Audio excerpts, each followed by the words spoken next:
Coming soon from Swift River Video Productions. Project Bowhunting the Northeast.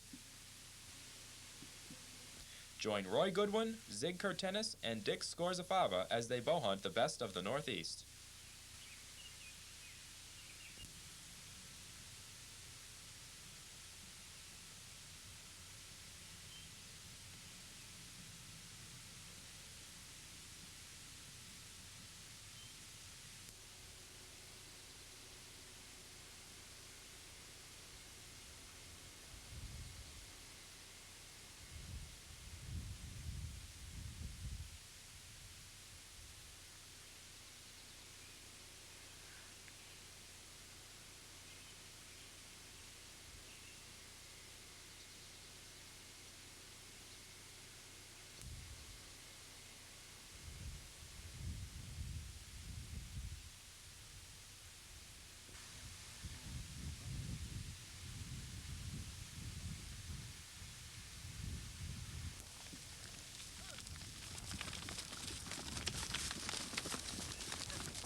Now available from Swift River Video, Project Trophy Texas Whitetails.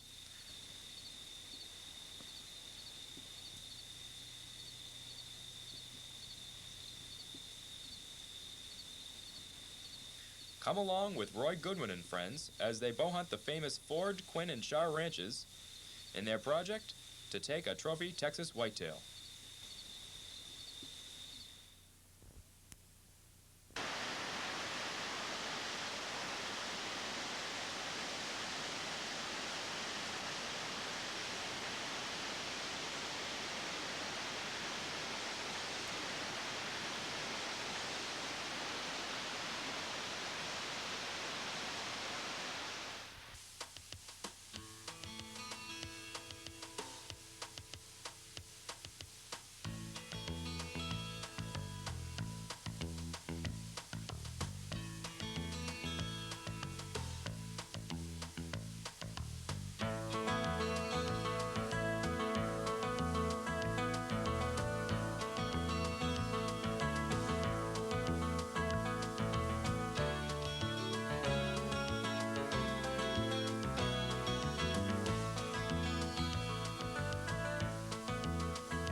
Hello and welcome to Project Baiting Black Bears. For the next 55 or 60 minutes you're going to join us in the culmination of 3.5 years of hunting black bears across North America.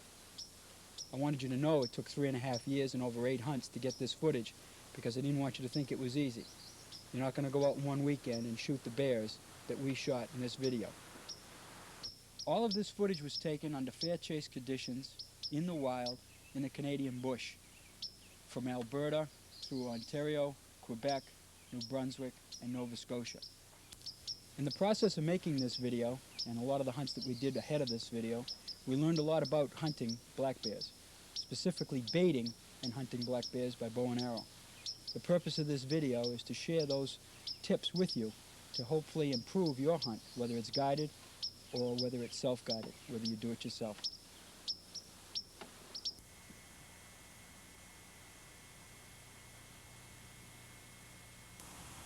This is the kind of spot that I like to look for when I'm setting up a bear bait.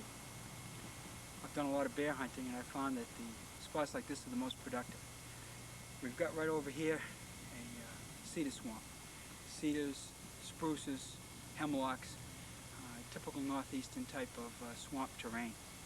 There's a game trail that runs right along here. I'm standing right on it. That runs right along the edge of that swamp. We find that the bears, first thing in the spring, are going to come out of hibernation. They're going to come to a spot like this because it offers them food in the green succulent first growth. It's going to give them good cover, it gives them shade, and it gives them water, which for that first month, month and a half is what they need. Everything that they need.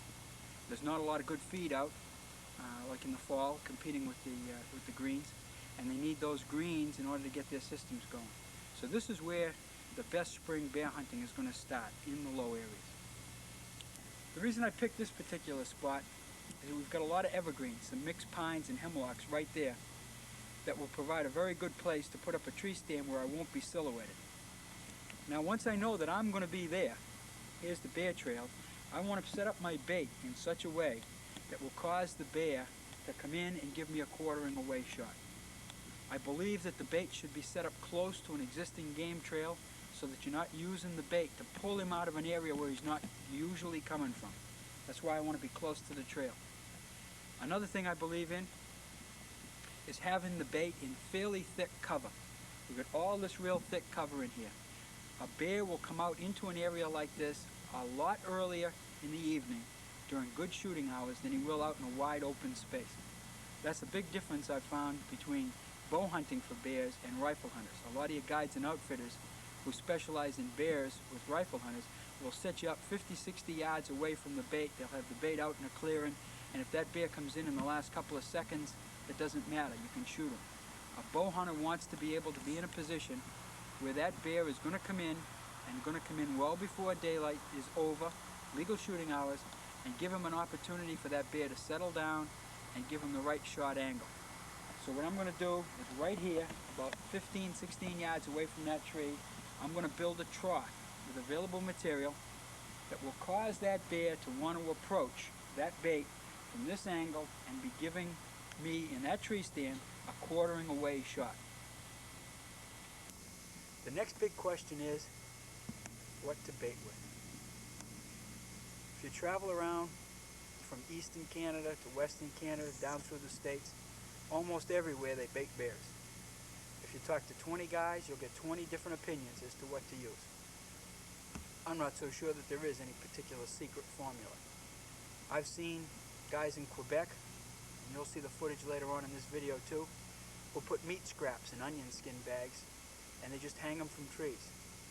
What they do to use as an attractor is they'll put either some real rotten meat or some dead fish in another bag nearby. I was up in Alberta with a fella, and he used a combination of meat scraps, bread, donuts, pastry, barley grain mixed with brown sugar and water, all mixed up in a 55-gallon drum. Worked terrific. As an attractor, he'd hung 5-gallon pails with half filled with water and old dead fish up in the trees where nothing could get to it, and it wafted that dead fish odor for miles. The bears wouldn't come and eat it, but it aroused their curiosity and gave them something to home in on. Once they got in close, the less smelly but more tasty goodies kept them coming back. There are fellas who will say molasses won't work. There's other fellas that don't use anything but molasses. Honey, corn, oats, grain. A fella I hunted with up in New Brunswick was very successful using a high-protein horse feed mixed with molasses. Again, he added meat scraps, had some fish for attractant, threw any pastries he could get on it. It's a matter of having something there that's good, that you can get your hands on, that's readily available, that you can put down in big quantities. I believe the important thing, once you're set up in an area where there are bears, is to have enough food there so that when the bear is done eating, he walks away, leaving food on the table, so to speak. That way there he knows that it's worth his while to come back. The fellas who are most successful bear baiting bait with lots of bait. They put enough bait there so it's never all gone. Another nice trick is in front of this bait, when we get it cleared up, once it becomes active, we'll pour bacon grease all over the ground. Not so much for the bears to eat, bears coming in, any bear coming in, will walk through that grease, and he'll get the scent of the grease on his paws. After he's done with his dinner, he'll walk off, Lord only knows where or how far, and he'll leave that good news trail wherever he goes. That trail can be as important to bring in other bears as anything else you can do. There's nothing better than bow hunting over an active bait that's being hit by 3 to 5 bears. The better you can get that good news trail out there, the more fun you're going to have.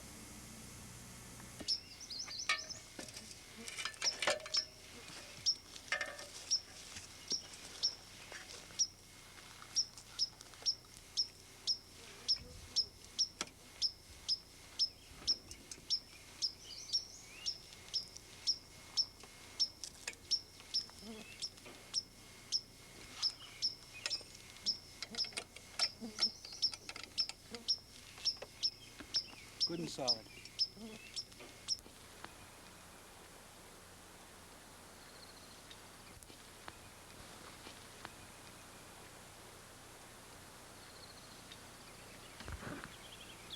Spring bear hunting is spending a lot of time in a tree stand, waiting for the bear to come in by your bait.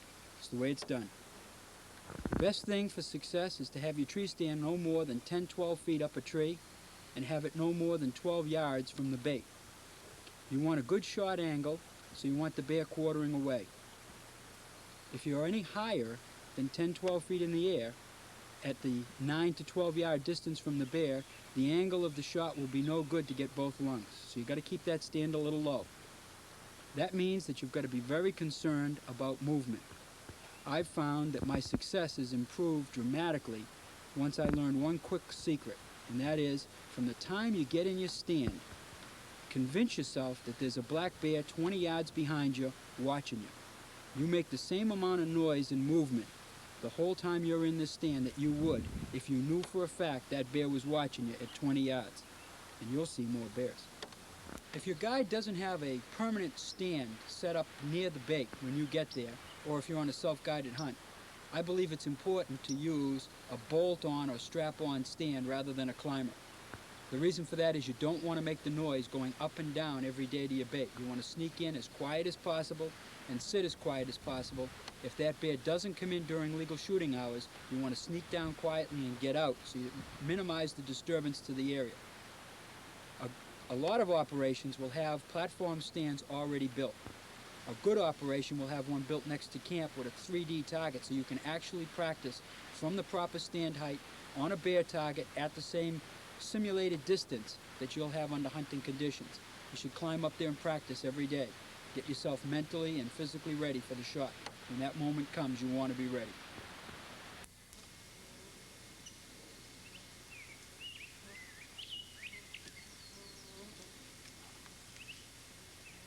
On the first day of a hunt in Quebec, we set up this bait real quick in an area that there was some bear traffic. We didn't have a chance to set up a crib for the bait, so we put a bait bucket near a stump.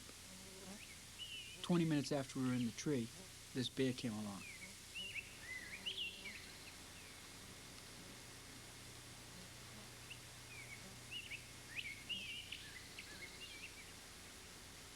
Judging by the way the ears are set on the head and the overall size of the body in relationship to the leg length and size of the head and the ears, I'd say this bear is about 175 pounds.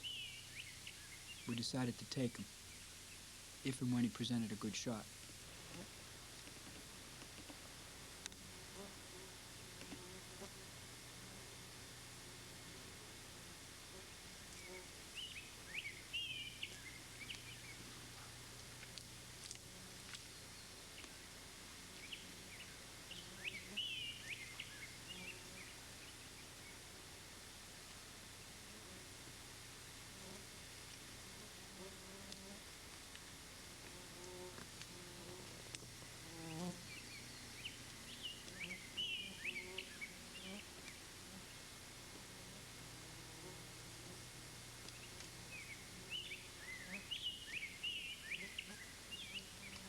With the bear broadside slightly quartering away, I decided to take a shot.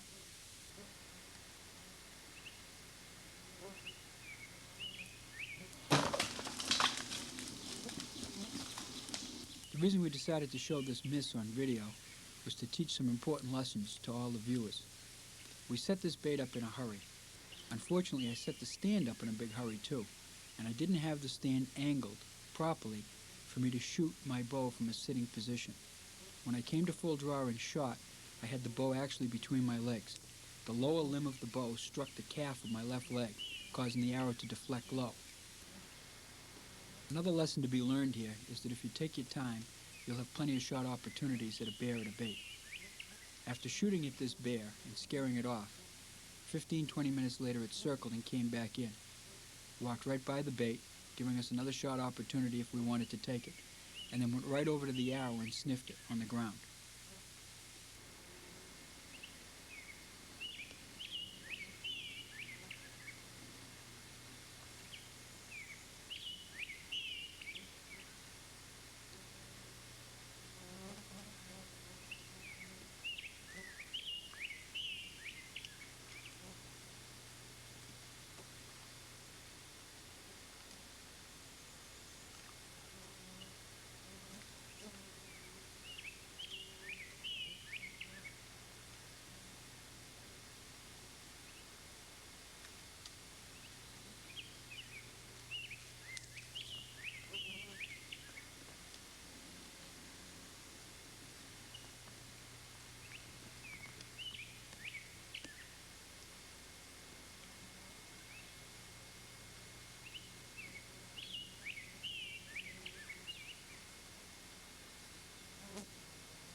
After missing the bear the first time, I decided this was his lucky day and we'd let him go. We never took another shot.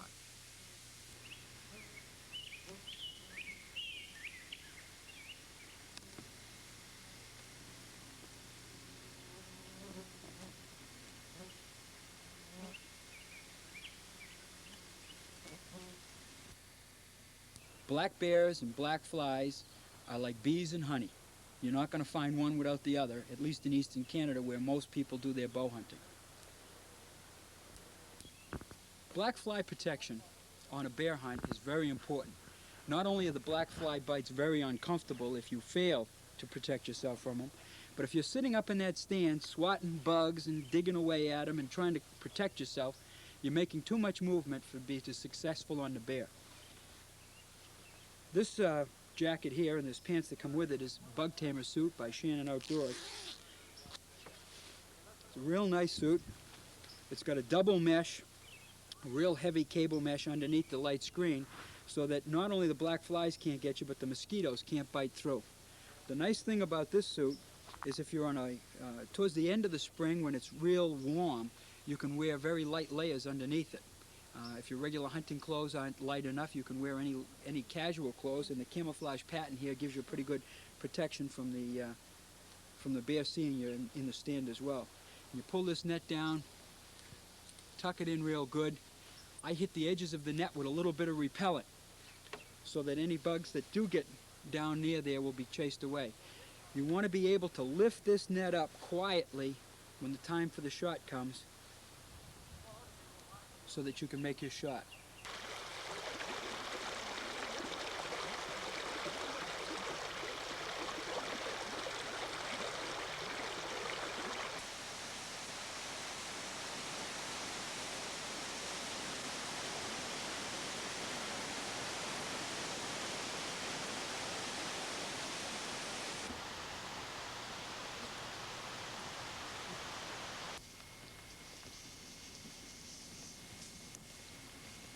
A nice thing about spring bear hunting is it puts you in a wild part of the country when everything is coming alive in the spring.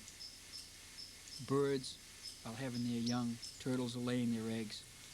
The whole wild nature and the whole scheme of things is coming alive. Hey Roy, how you doing? Not too bad. How you doing? Good. You made it to Quebec.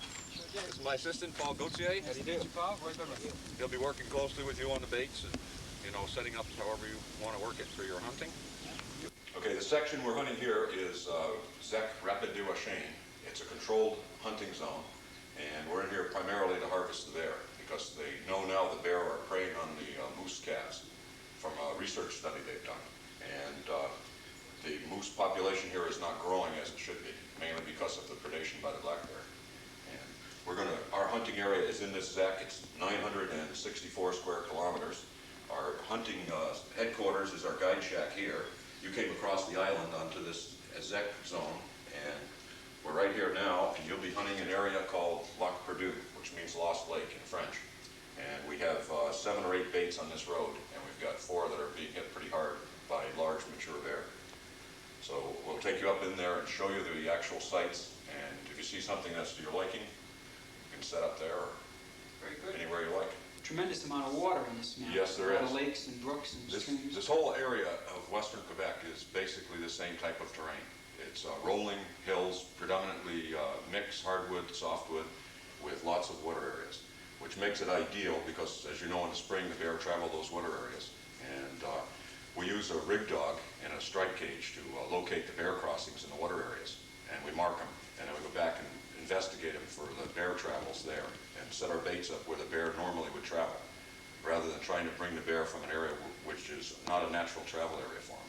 So we get bear on bait sooner, and we set him up where the bear is more comfortable. It's an area he would be traveling anyway. We put a food source there for him, makes it ideal. Kind of hold them in there for a while. And it works.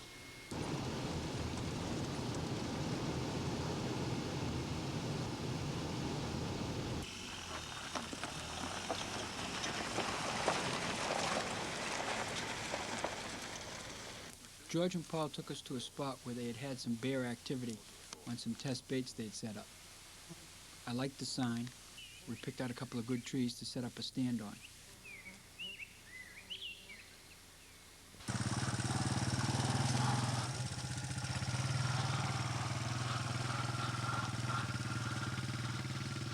I cut out some shooting lanes and then put some bacon grease down as an extra attractant.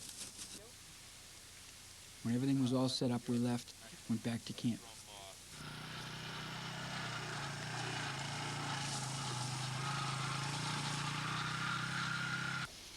On the way back after taking a shower and changing our clothes, we saw these spruce grouse on the ground right next to the road. By the time we got back to the bait, we had found that a bear had already gotten there ahead of us and started to eat some of the meat out of the onion bag. We set up in the tree anyway, and 20 minutes later this little guy came to visit. Notice the size of the ears in relationship to the head on this bear. The ears look huge.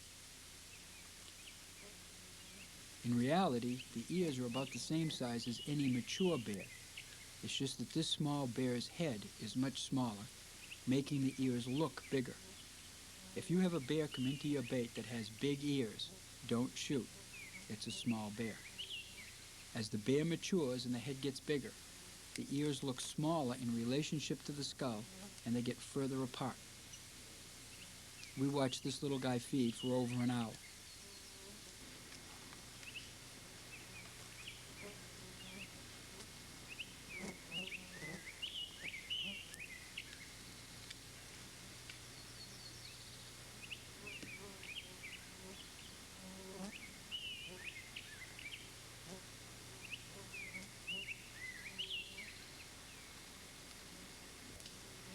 I estimate this bear weighed about 90 pounds. It's probably 2.5 or 3.5-year-old cub. We watched him, not only because we enjoyed watching him and filming him, but hoping that a bigger bear would come, by not making any disturbance to the area. If another bear was around, he would have come in.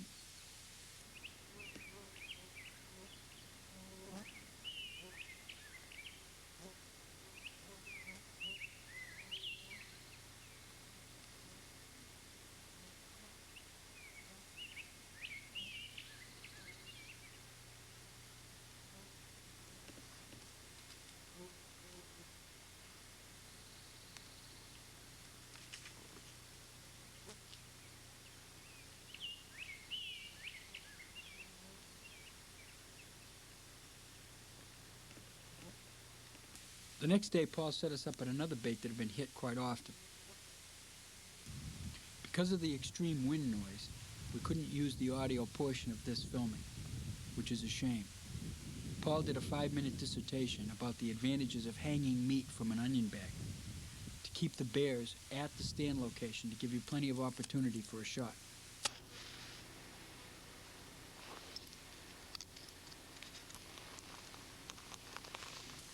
We set up a bacon burn in addition to the bait on the tree and started our vigil.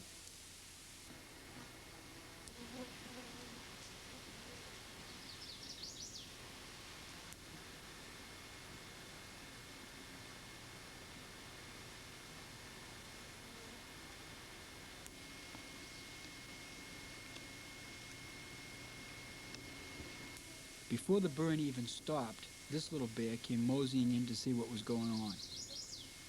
He came in very cautiously, whether because of the human odor, the bacon burn, or there was another bear in the area, we don't know. But it took him forever to get to the bait.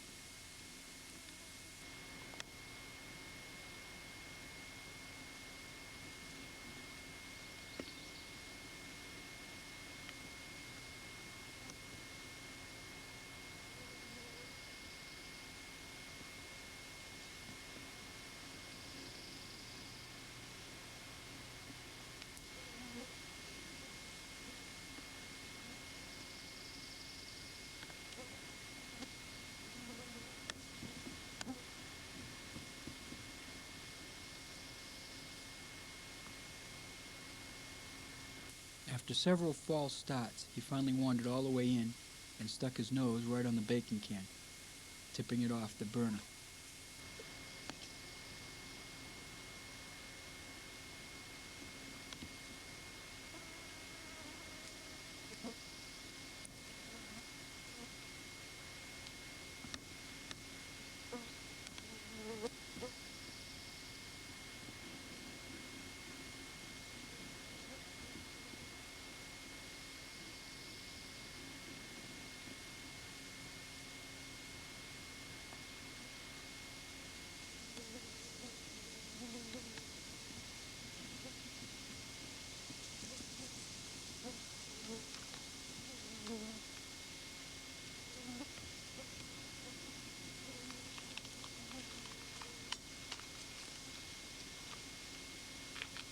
He finally decided to have lunch, but not have it here.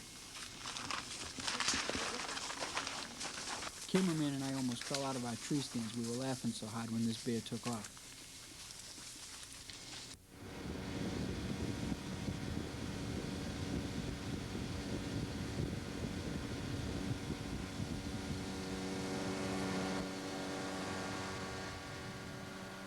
Our search for a trophy black bear took us to Alberta and the famous mighty Peace River.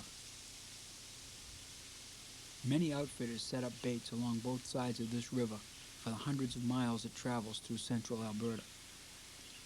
This is a very productive area for big bears.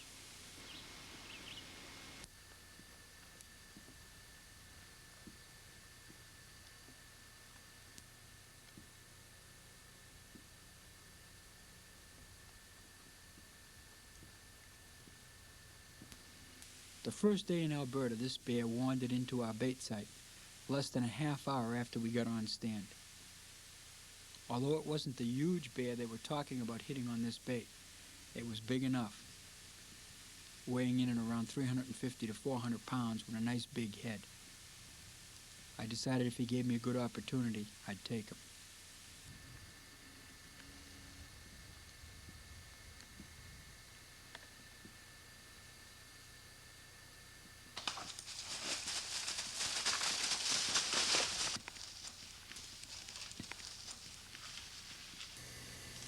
It's nice to have this game tracker, even though I'm getting a pretty good blood trail to begin with.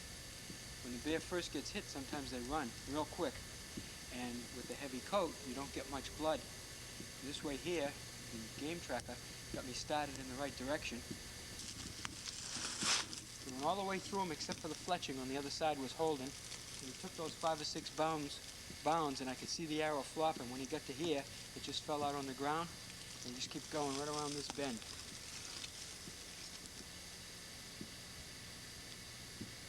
Now he's slowed down, and the blood trail, you can follow it at a full run here. So goes right down underneath this log. It keeps right on going.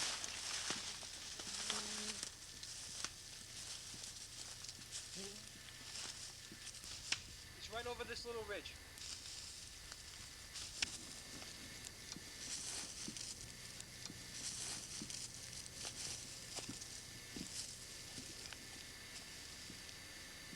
What a big head. What a beautiful bear. What a way to start the first day of a 6-day guided hunt for black bears in Alberta with 2 tags. We got a little work ahead of us now, but 5 more days of hunting. We could have a lot of good fun here. Perfect. You couldn't ask for a better coat. And beautiful golden brown muzzle. Nice big head. They only went about 100, 110 yards. Nothing could be better. Several bow hunters joined us in our trip to Alberta.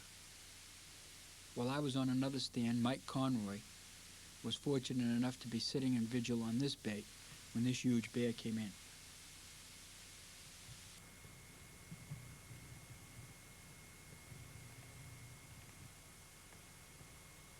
It's very important to wait for the right shot opportunity on a bear.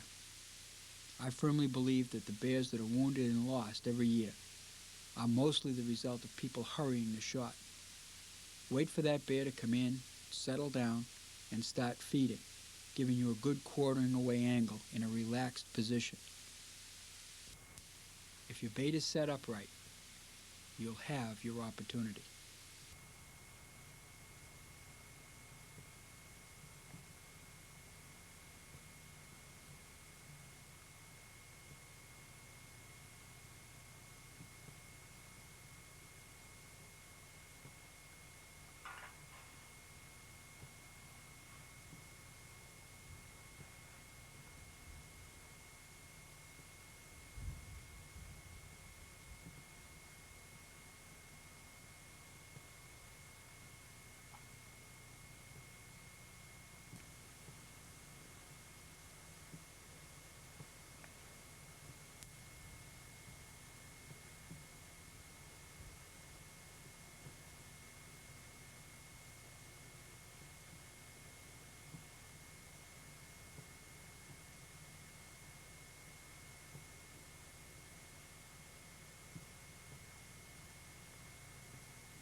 You've got to give Mike a lot of credit for the patience for waiting for a right shot.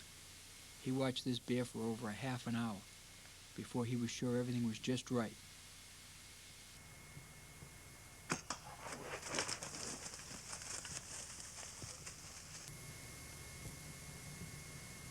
That's fantastic. I've never seen anything like it.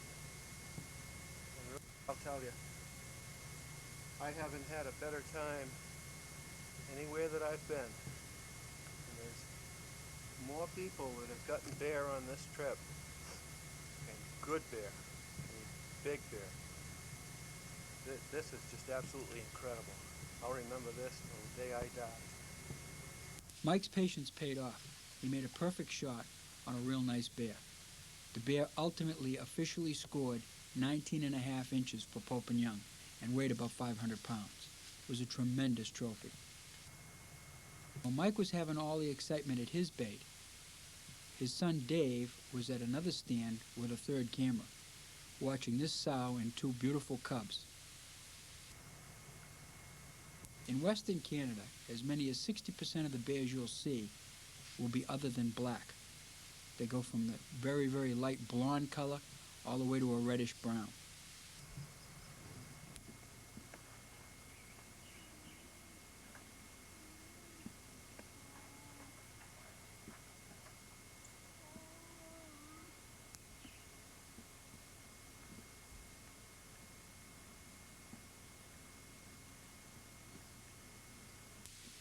He filmed them for about a half an hour and finally they wandered off, hearing another sound in the woods. The filming culminates at a tag-along safari at a Batagamo Lodge in northern Quebec.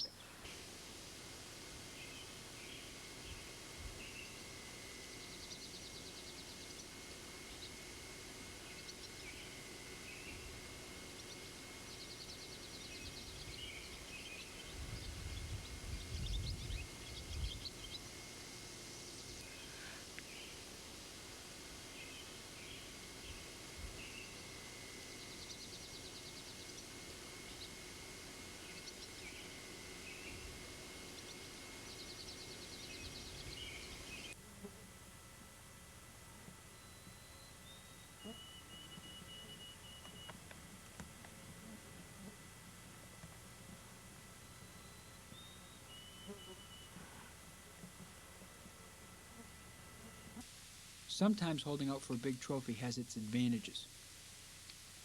Waiting for a big bear this sunny afternoon, we got to watch 3 bears.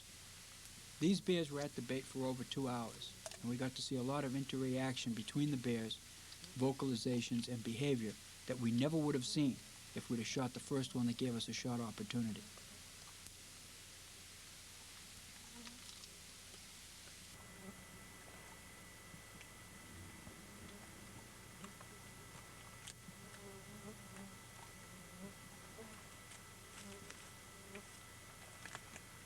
These bears were all about the same size, in the 175 to 200 pound class, and took turns feeding. While one would be feeding, the other 2 would be roaming around near the bait. They acted like they knew we were there and just didn't care.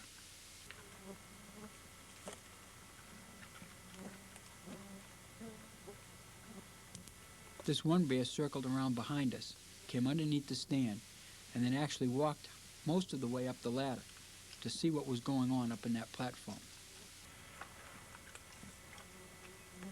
I'm not sure if he would have fit on the platform with my wife and I. I'm glad we didn't find out.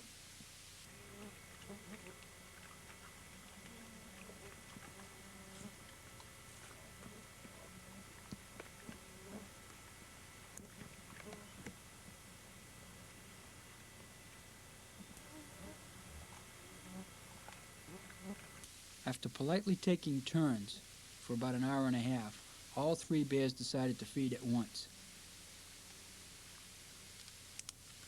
It didn't work well.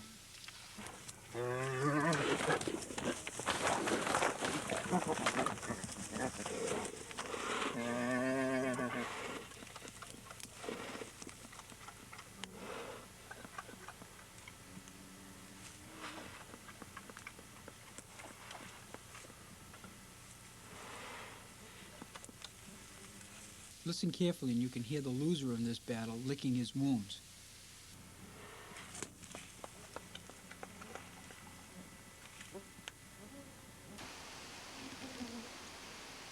On the first afternoon of our spring '92 hunt, a black bear taught me an important lesson. After the guide dropped me off at the bait site, he drove away. I walked in, I replenished the bait, and I took my time getting up into the stand.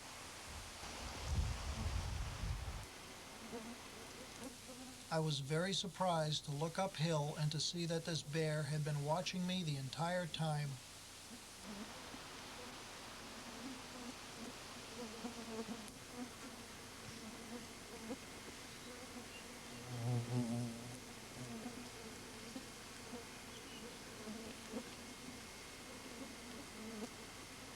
Eventually he came in, but he never stayed long. An older, wiser bear probably never would have come in.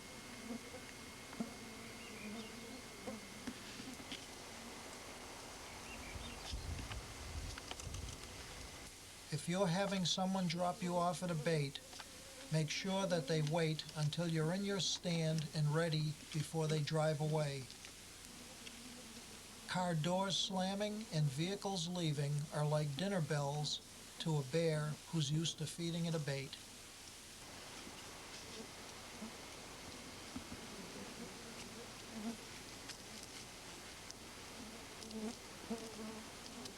Next day we tried out another bait, hoping for a bigger bear. As you can see, there were plenty of black flies. About an hour after being in stand, this good-sized bear came in and fed for quite a while. Unfortunately, he never gave us a good shot opportunity because of the angle he approached the bait at and the fact that he never turned quartering away. We filmed and watched him for quite a while.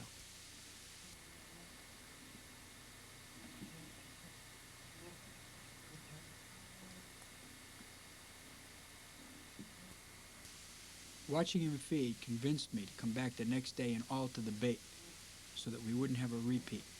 I wanted him to give me a good shot angle the next time he came in.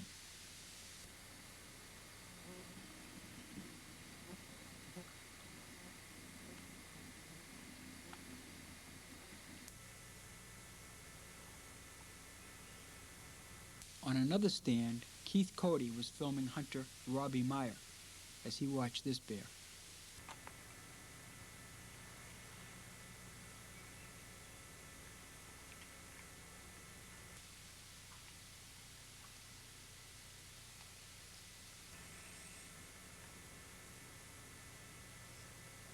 The bear gave him a good shot opportunity and he took it.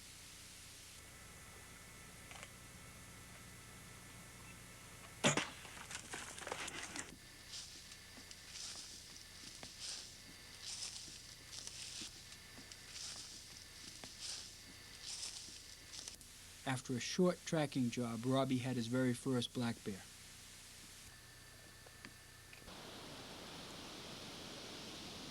Congratulations, Robbie. It's a nice bear. Thank you, Roy. What do you end up weighing, 220? 220. 220. First bear? First bear. Congratulations. First bear hunt. Really? Yeah. Well, we're having a pretty good week. We've got 2 days left on our tag-along spring bear hunt here, our first annual continental tag-along spring bear hunt. And so far, out of 9 fellas, we've had 8 shots at bear. Robbie had good reason to be happy. His first bear hunt, his first bear, a nice trophy, and a great shot.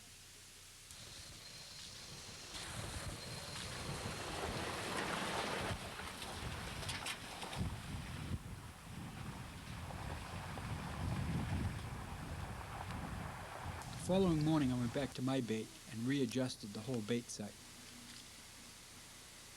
I added the bait and then turned all the logs around and tied a couple of the bigger logs to some trees that were next to the bait site. That bear was not going to approach that bait from the wrong angle this day.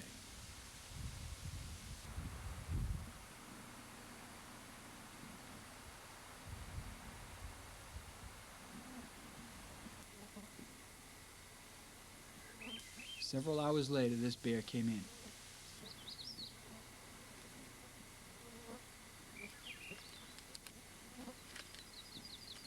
You could see he was a little perplexed by the changed situation. He tried to get that log rolled out to get at the bait, but it didn't work. He was forced to come around and give me the shot angle I wanted. As I prepared to shoot this bear, I heard the vocalizations of a second bear coming from the woods just beyond the bait. I decided to hold off because the bear I had seen here the day before was larger than the one in front of me now. A few minutes later, the bigger bear came in.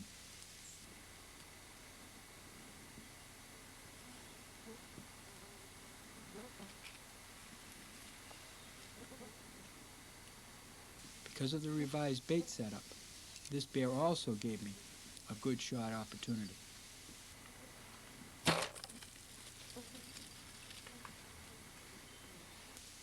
With my head net lifted for the first bear, the black flies were having their way with me, and I rushed the shot on the second bear. I never gave him a chance to really settle down, and as he continued the movement from into the bait and out again, my arrow caught him a little low. This little wire-haired dachshund is trained specifically for blood-trailing animals. He took this bear's trail out for over 600 yards with virtually no signs of blood whatsoever. We never did find the bear or any other signs that he was wounded. To show the resiliency of these animals, this is a photo of the vertebrae of a large black bear that was killed a week before we were in camp. Notice how the Zwicky broadhead and part of the arrow shaft were embedded in the spine. This wound was completely healed over and it happened years before. This trophy-sized bear had no evidence of being wounded or hurt in any way. Although we saw a lot of nice bears this week, the trophy went to Zig Kurtenis from Connecticut.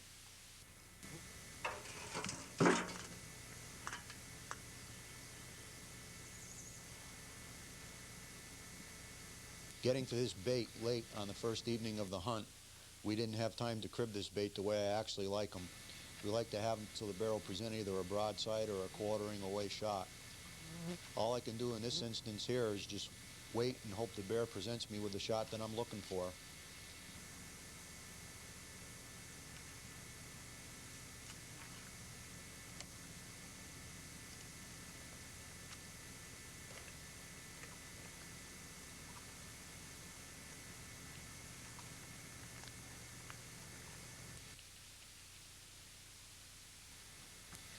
We have an actual 18 minutes of footage on this bear before he does present me with the shot.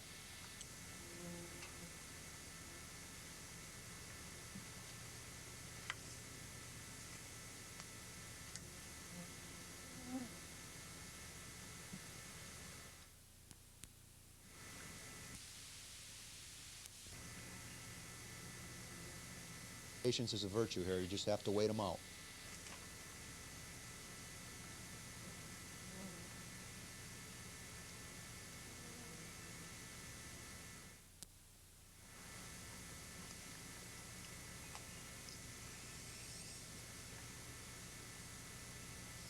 Watch now as the waiting finally pays off. This bear presents me with a shot that I feel comfortable with.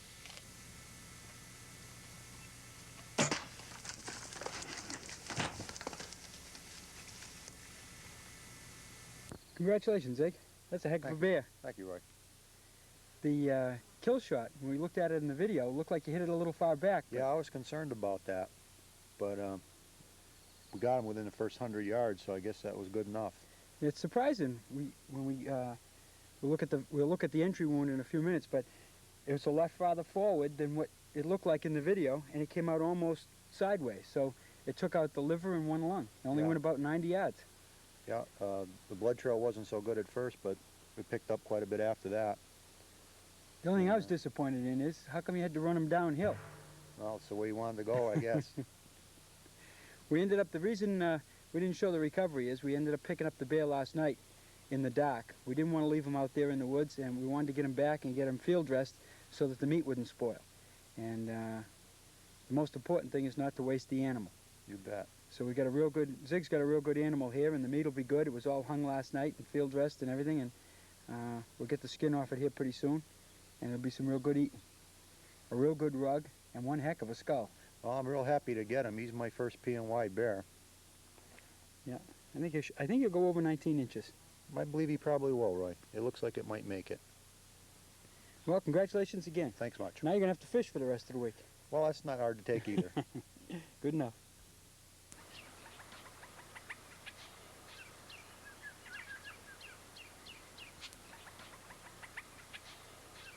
As a member of the Woodswise Products Pro staff, I was pleased to be up here this week to do some calling with these new calls we have here and see some of the reactions on parts of the bear. Taking my bear early on during a week, I was in a unique position to be able to sit several various other stands and do some calling to the bears along with some filming and just see their reactions to the calls.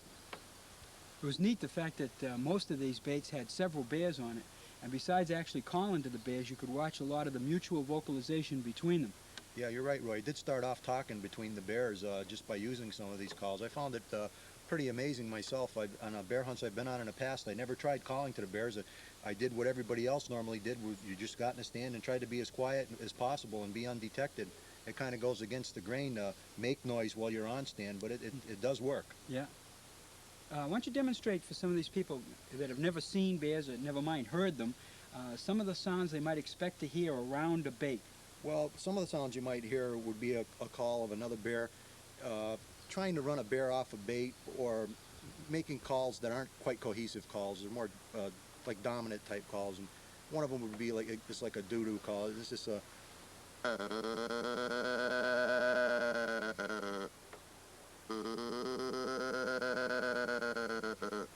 and that's sometimes followed by a growl, or it can build into a fight, but you really don't want to have a full blown out fight.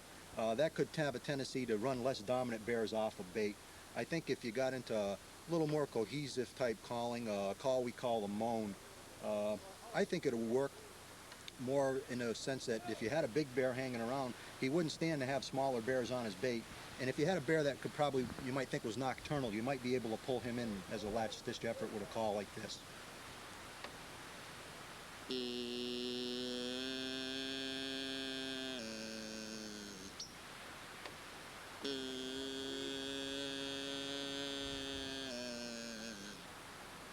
Now that's the call, like a mating call of a female, isn't it? That's correct. So if you've got a bear or a big bear in the area but doesn't want to come into the bait, you make a call like that, maybe convince him that there's a sow at the bait with love on her mind, and get him to come in and investigate. Yeah, that seems to be the play of course here. Would work for me. Now, one of the other vocalizations I saw a lot of, and I'm sure you did too because we talked earlier, you've got one bear in around the bait and another one comes in and they kind of cohesive talking, that everything's okay type of thing, which can be nice sometimes to use when you're hunting, to let another bear know that everything's contented, that everything is all right.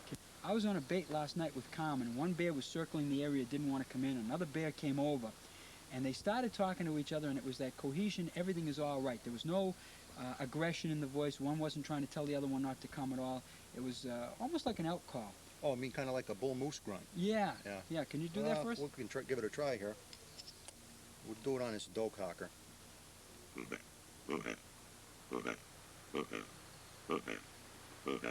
that's it. And as soon as one bear started that, the other one answered. They calmed right down, and one of them walked right in. And Carmen's got that one hanging in the shed right now. Well, you had kind of a unique opportunity last night after Carmen stuck that bear and he ran off. He gave you a moan, and you grabbed your call and moaned back to him. I wonder if that kept him closer or if he was going to be down there anyways. I don't know. He made the one moan, and I moaned back to him. Carmen's eyes are just getting bigger and bigger, wondering what's going on. And as soon as I made the moan, he moaned back, and we went back and forth 8-10 times. And we got down out of the stand after he stopped moaning. You made that last moan. We got down out of the stand, and that bear had only gone 40 yards, and you could tell from the blood trail that he had stopped and started coming back to the stand. He only came back maybe 5 or 6 steps. But I think that I've convinced that bear that there was another bear there that was kind of talking, maybe sympathetic with his problem or whatever, and he was coming in to see what was going on. Well, anything that would keep him from running off any further in this Canadian bush is a help, because it is sure thick.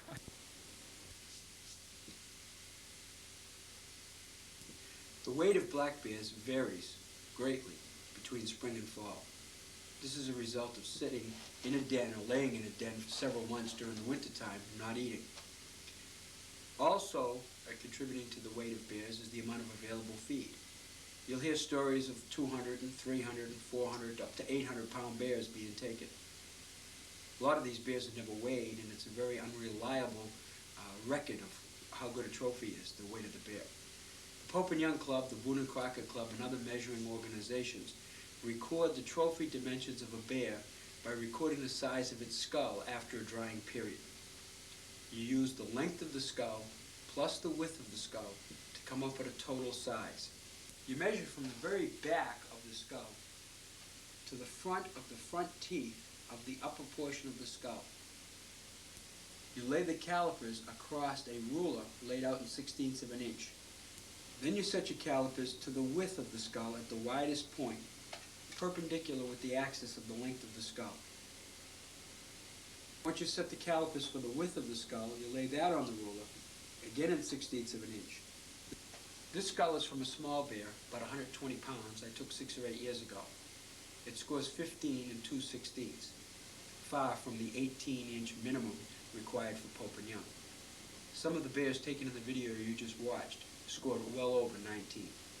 It's time to wrap up, pack up, and get home. We had one successful hunt, didn't we? We sure did, Roy. I've been on several Canadian black bear hunts, and this is the first hunt I've been on that I can actually say we've had 100% shooting. Yeah. It's something to say for itself. Very few camps can offer that. We had 9 hunters. Everybody shot at bears. We had 6 taken. The other 3, because of the blood-trailing dogs and everything, we know that they weren't mortal wounds. Those bears will be fine. And not only did we get 6 bears, but we got some nice bears. 5 above average. Yeah, the average Canadian black bear killed, especially Eastern Canadian black bear, is only 120 pounds. If you actually put them on a scale and weigh them, all the surveys that have been done will confirm that the average bear is 120 pounds. We had one 120. We had a couple in the 150 class. 2 over 200. 2 over 200, and yours was 3 1/4. 1 corker. Yeah, that's Phenomenal spectacular. success.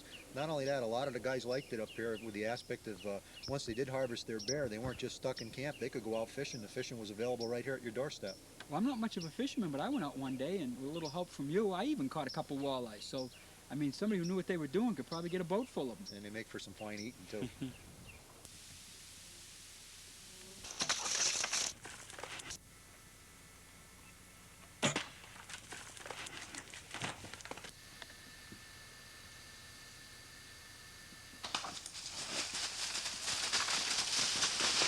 For sheer excitement, very little compares with sitting in a stand in the spring and getting a shot opportunity at a nice trophy black bear.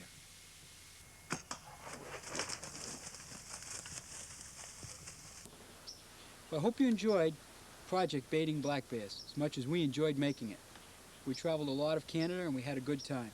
I hope you've learned something, and I hope that your next bear hunt is more successful as a result of some of the tips you picked up in this video. Good luck and good bow hunting.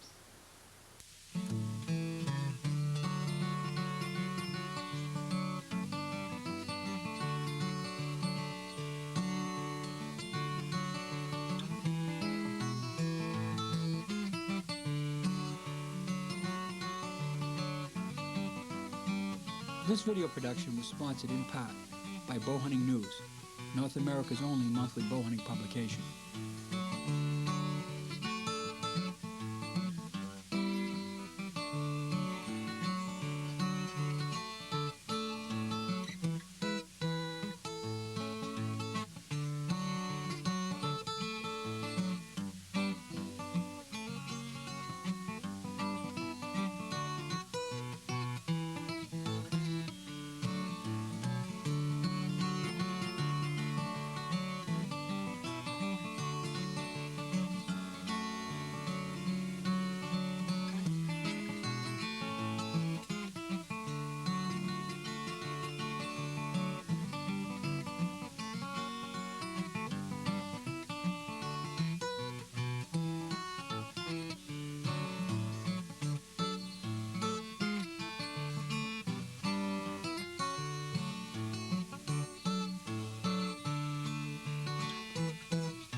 This has been a Swift River video production.